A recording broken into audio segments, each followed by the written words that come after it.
সুপ্ৰভাত ছাত্ৰ ছাত্ৰীসকল, মোৰ নাম শ্ৰী মাধৱ শৰ্মা।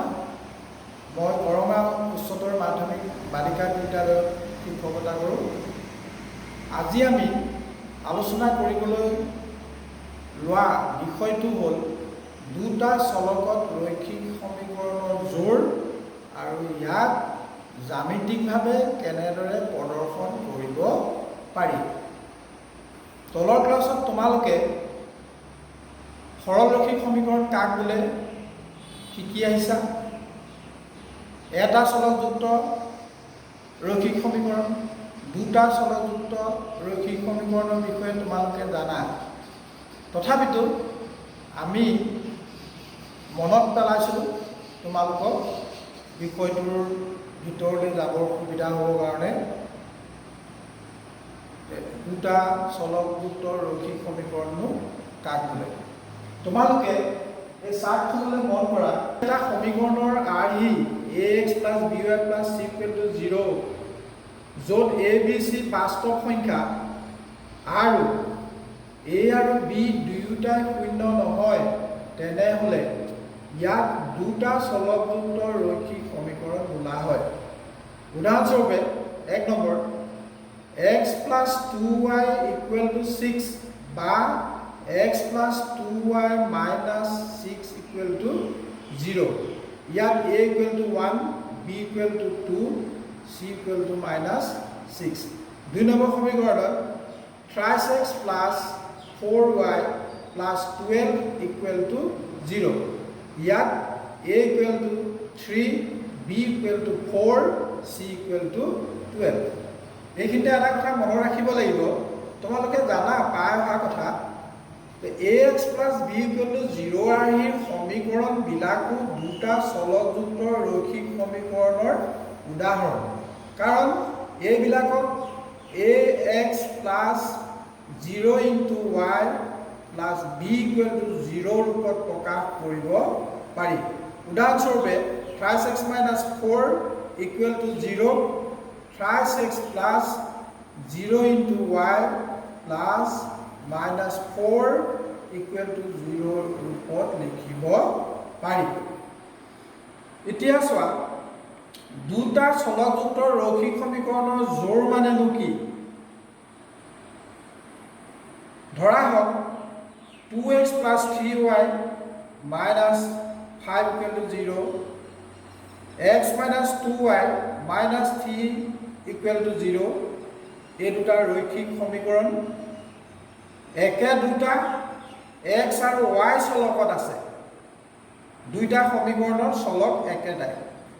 এই ধৰণৰ সমীকৰণবোৰ দুটা চলকত ৰৈখিক সমীকৰণৰ এটা জোৰ। দুটা চলক x আৰু y ত এযোৰ ৰৈখিক সমীকৰণৰ আৰ্হি হ'ল a1x + b1y + c1 = 0।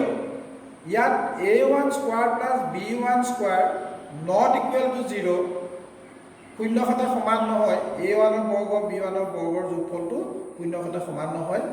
আৰু a b c তিনিওটাৰ প্ৰতিটোৱে একোটা বাস্তৱ সংখ্যা। গাণিতিকভাৱে এনেধৰণে লিখা হয়, a b c প্ৰতিটোৱে বাস্তৱ সংখ্যা। ইয়াত পঢ়ে এনেধৰণে a, b, c belongs to R।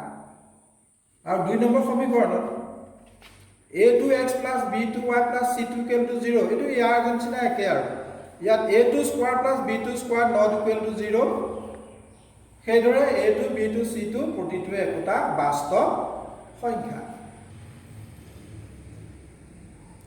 ৰৈখিক সমীকৰণ এযোৰৰ সমাধানৰ লৈখিক বা জ্যামিতিক পদ্ধতি, অৰ্থাৎ আমাক যদি এযোৰ ৰৈখিক সমীকৰণ দিয়া থাকে, সেই ৰৈখিক সমীকৰণবোৰৰ সমাধান কেনেকৈ কৰিম? লেখৰ জৰিয়তে।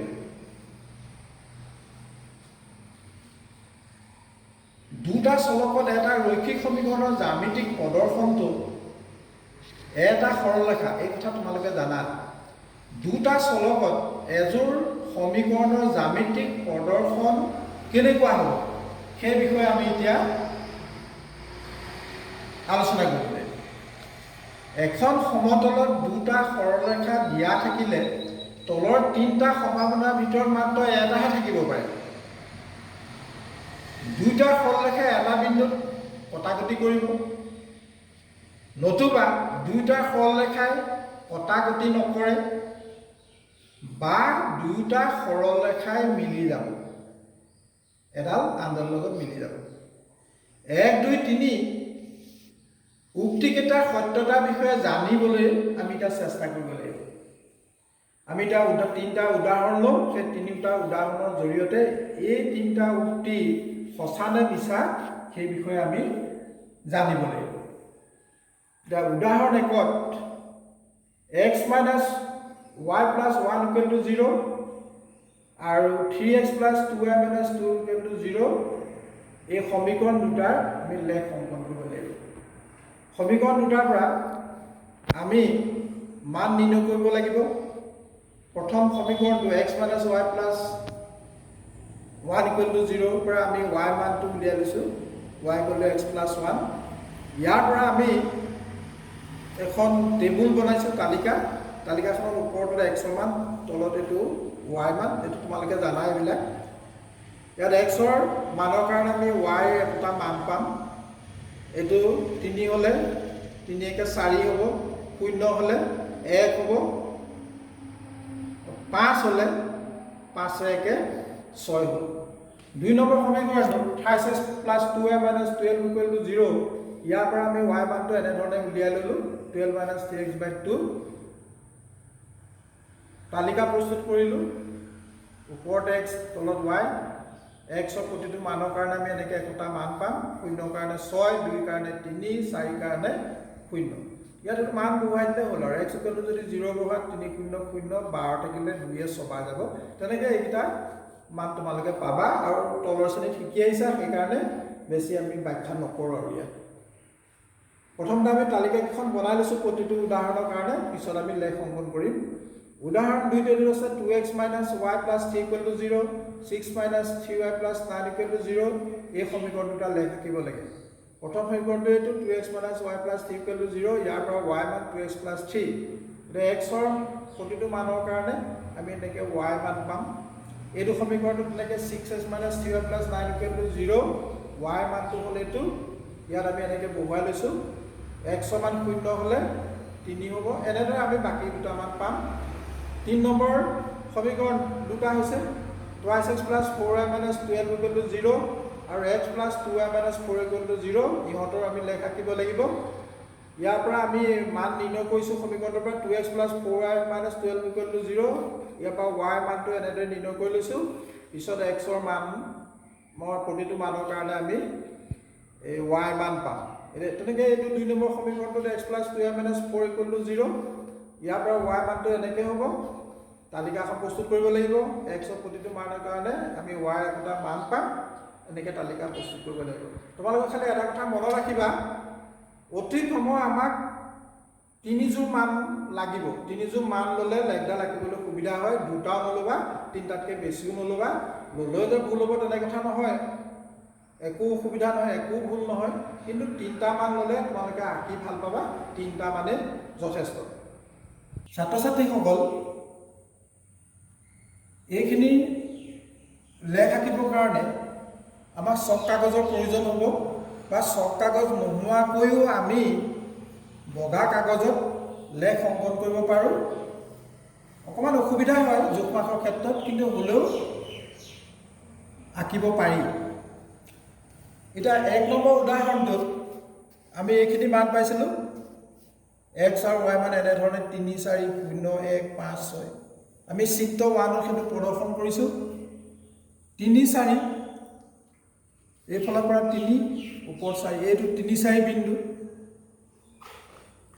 তাৰপিছতে 0, 1 এইটো বিন্দু। তাৰপিছতে 5, 6 এইফালৰ পৰা 5, 6। এই 3টা বিন্দুৰ মাজেদি আমি এডাল সৰলৰেখা আঁকিলোঁ। এতিয়া প্ৰথম সমীকৰণটো লেখ হ'ল এইডাল। দ্বিতীয় সমীকৰণটোত 0, 6, 2, 3, 2, 3, 4, 0 এই 3টা বিন্দুৰ মাজেৰে আমি এইডাল সৰলৰেখা আঁকিলোঁ। এইডাল লেখ পালোঁ আমি 2 নম্বৰ সমীকৰণটো এই দুইডাল লেখে এই বিন্দুটোত কটাকটি কৰিছে এই বিন্দুটোৰ স্থানাংক হ'ল 2 3 ইয়াত আমি দেখিলোঁ যে সৰলৰেখা দুডালে এটা নিৰ্দিষ্ট বিন্দুতহে কটাকটি কৰিছে সেয়েহে সমীকৰণ দুটাক এই মানটোৱে এই বিন্দুটোৰ স্থানাংকটোৱে সিদ্ধ কৰিব এইযোৰ সমীকৰণৰ সমাধান হ'ব এই মানটো এই বিন্দুৰ স্থানাংকটো 2 ঠিক x সমান 2 y মান 3 এটা 2 নম্বৰ চিত্ৰটোলৈ চোৱা ইয়াত আমি এই দুটা মান নিৰ্ণয় কৰি থৈছো এই মানসমূহ বহুৱাব লাগে মই স্কেলেৰে 1 সেন্টিমিটাৰ জোখত এইবিলাক বিন্দু স্থাপন কৰিছো একক ধৰি লৈছো তোমালোকক সেইমতে কৰিব পাৰিবা একক এটা ধৰি লৈ ইয়াতো চোৱা 0 3 এইটো বিন্দু 1 5 এইটো বিন্দু -1 +1 -1 এইটো বিন্দু এই তিনিটা বিন্দুৰ মাজেদি আমি এটা সৰলৰেখা পালোঁ এইডাল 2 নম্বৰ সমীকৰণৰ মানসমূহ হৈছে এইকেইটা 0 3 2 7 -2 1 প্ৰথমতে আমি 0 3 ল'লোঁ এইটো 2 7 এইটো বিন্দু -2 1 এইটো এই দুটা বিন্দুৰ মাজেদি 0 3 2 7 -2 1 বিন্দুৰ মাজেদি আমি এডাল সৰলৰেখা আঁকিলোঁ এতিয়া আমি দেখিলোঁ যে এই গোটেই বিন্দুসমূহ একেডাল ৰেখাতে আছে অৰ্থাৎ এডাল আনডালৰ লগত মিলি গ'ল আৰু বেলেগ নহয় ইয়াত যেনেকৈ আমি দুডাল সৰলৰেখা আমি পালোঁ এটা বিন্দু কটাকটি কৰিছে ইয়াত আকৌ দেখিলা তোমালোকে যে দুইডাল সৰলৰেখাৰ পৰা যিবোৰ বিন্দু পালোঁ মান বহুৱাই দেখিলোঁ যে সেইডাল একেডালতে গোটেই পৰি গৈছে বিন্দুসমূহ অৰ্থাৎ এডাল আনডালৰ লগত মিলি গ'ল তাৰপিছত 3 নম্বৰ চিত্ৰটো চোৱা আমি এই উদাহৰণ 3 তে এইটো লৈছিলোঁ ইয়াত আমি মান পালোঁ x সমান 0 3 6 কি কয় x সমান 0 y মান 3 তাত আমি সেইমতে বহুৱাইছোঁ 0 3 6 0 এইফালৰ পৰা 6 গৈ 6 0 2 2 এইফালৰ পৰা 2 গৈ এইটো 2 গ'ল এই তিনিটা বিন্দুৰ মাজেদি আমি এডাল সৰলৰেখা আঁকিলোঁ 2x + 4y - 12 0 এই সৰলৰেখাডালৰ কাৰণে আমি এইডাল লেখ পালোঁ 2 নম্বৰ সৰলৰেখাডাল আছিলে x + 2y - 4 = 0 ইয়াৰ পৰা আমি যিখিনি x আৰু y মান পালোঁ সেইখিনি আমি ইয়াত বহালোঁ প্ৰথমটো 0 2 0 2 4 0 এইফালৰ পৰা 1 2 3 4 এইটো 4 0 2 1 1 2 1 এই তিনিটা বিন্দুৰ মাজেৰে আমি এইডাল সৰলৰেখা আঁকিলোঁ লেখ পালোঁ আমি সমীকৰণটো x + 2y - 4 = 0 সমীকৰণটোৰ লেখ হ'ল এইডাল এতিয়া তোমালোকে দেখা পাইছা আগৰডাল সৰলৰেখা আৰু এই পিছত আমি যিডাল সৰলৰেখা লেখ পালোঁ দুইডাল সমান্তৰাল দুইফালে বহাই দিলে কেতিয়াও লগ নালাগে ইহঁতৰ কোনো সমাধান নাই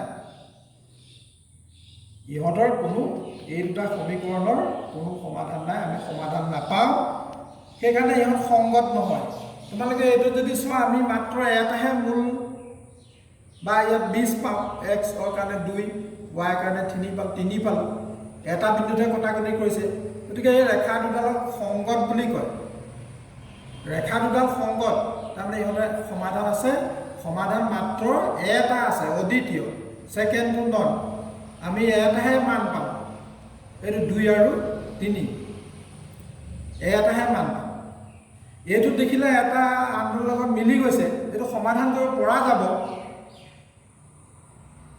কিন্তু ইয়াত আমি অসীম সংখ্যক সমাধান পাম ইয়াত যেহেতু ৰেখা দুডাল এডাল আনডালৰ লগত মিলি গ'ল আমি সেইকাৰণে ইয়াৰ পৰা অসংখ্য সমাধান পাব পাৰিম আৰু এই সমীকৰণ দুডাল সংগত বুলি আমি ক'ব পাৰোঁ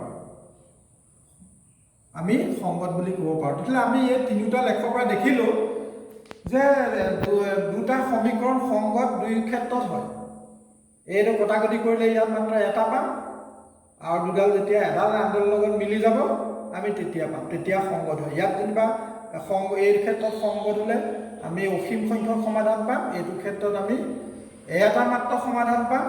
কিন্তু এনেকুৱা যদি হয় 3 নম্বৰ চিত্ৰটো এডাল আনডালৰ সমান্তৰাল হৈ গ'ল, অৰ্থাৎ এডাল সৰলৰেখা আনডালৰ লগত কেতিয়াও নিমিলে, কটাকটি কৰাৰ প্ৰশ্নই নুঠে, গতিকে ইয়াত আমি সমাধান নাপাম, গতিকে এইটো সংগত নহয়। গতিকে এই আমি যিখিনি কথা আলোচনা কৰিলোঁ, এই আলোচনাখিনিৰ পৰা আমি কিছু কথা বুজি পালোঁ, আমাৰ কেইটামান কথা স্পষ্ট হৈ গ'ল। কেইকেইটা কি চোৱা, মই কোৱা কথাখিনিয়ে চিত্ৰ 1ৰ পৰা স্পষ্ট যে ৰৈখিক সমীকৰণ x - y + 1 = 0 আৰু 3x + 2y - 12 = 0, 0 কেৱল এই বিন্দুতে 2-3 বিন্দুতে কটাকটি কৰে, অৰ্থাৎ ই এটা সাধাৰণ বিন্দু, এই বিন্দুটো এটা সাধাৰণ বিন্দু, মানে দুইডালৰে উমৈহতীয়া বিন্দু এইটো।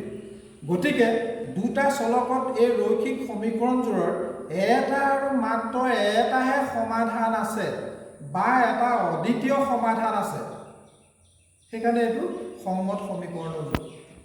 2 নম্বৰ চিত্ৰ 2ত 2x - y + 3 = 0 আৰু 6x - 3y + 9 = 0, সমীকৰণ দুটাৰ পৰা দুডাল লেখ নাপালোঁ, এডাল লেখহে পালোঁ, অৰ্থাৎ ৰেখা দুটা মিলি গ'ল, এডাল আনডালৰ লগত মিলি গ'ল। এই ক্ষেত্ৰত সমীকৰণ দুটাৰ অসীম সংখ্যক সমাধান আছে, সমীকৰণযোৰ সংগত।